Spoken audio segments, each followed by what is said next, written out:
जब गुलाम ने सुंदरी के वालिद आशिक अली की जान बचाई तो सुंदरी के दिल में उसके लिए ख़ास नरम गोशा बन गया।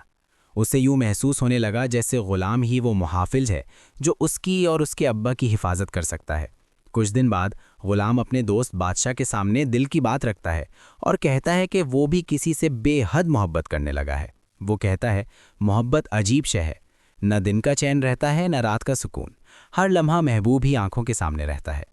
गुलाम की बातें सुनकर बादशाह खुश हो जाता है, मगर उसे ज़रा सा भी अंदाज़ा नहीं होता कि गुलाम जिस लड़की का जिक्र कर रहा है वो खुद उसकी सुंदरी है। इधर गुलाम अपनी खुशी अपनी माँ के साथ बांटने जाता है। माँ ये सुनकर एक पुराना राज खोल देती है और बताती है कि सुंदरी कोई गैर नहीं बल्कि उसकी फूफी की बेटी है। ये सुनकर गुलाम के कदमों तले ज़मीन निकल जाती है।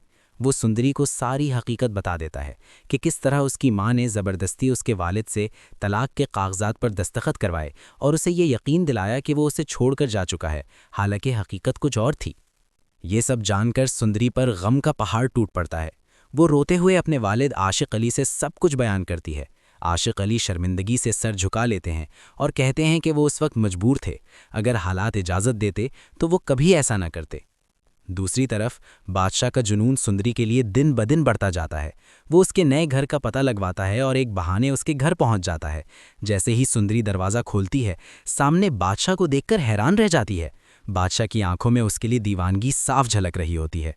घर वापस आकर बादशाह अपनी माँ साहिब जान से साफ कह देता है कि वो सुंदरी से ही शादी करेगा। साहिब जान इस रिश्ते से इनकार करती हैं और किसी और जगह शादी तय करना चाहती हैं, मगर बादशाह की जिद के आगे आखिरकार हार मान लेती हैं और सुंदरी के घर रिश्ता लेकर पहुंचती हैं। यहाँ सुंदरी सबको हैरान कर देती है। वो सबके सामने ऐलान कर देती है कि वो बादशाह से नहीं बल्कि गुलाम से मोहब्बत करती है और उसी से शादी करेगी। ये सुनकर बादशाह का गुस्सा बेकाबू हो जाता है। उसे ये बात किसी सूरत बर्दाश्त नहीं होती कि एक नौकर का बेटा उससे बाजी ले जाए।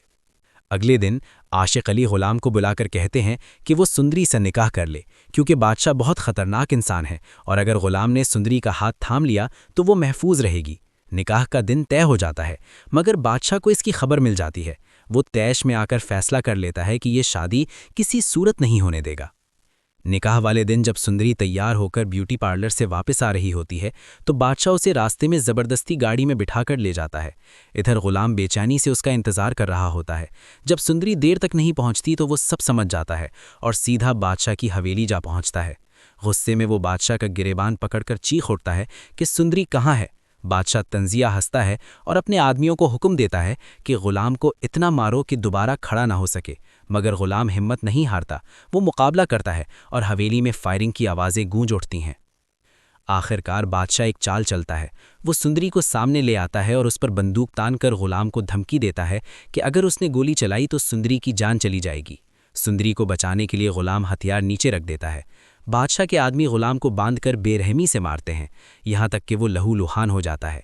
बादशाह गुलाम के करीब आकर कहता है कि दोस्ती में धोखा देने की यही सज़ा होती है और उसे मार डालने का हुक्म दे देता है। इसी लम्हे सुंदरी के अंदर की शेरनी जाग उठती है। वो अपनी सारी ताकत जमा करके बंदूक बादशाह के हाथ से छीन लेती है। अब बंदूक सुंदरी के हाथ में है और निशाना बादशाह पर।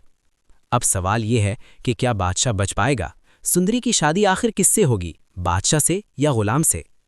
अपनी राय कमेंट में ज़रूर बताएं और चैनल को लाइक, शेयर और सब्सक्राइब करना ना भूलें।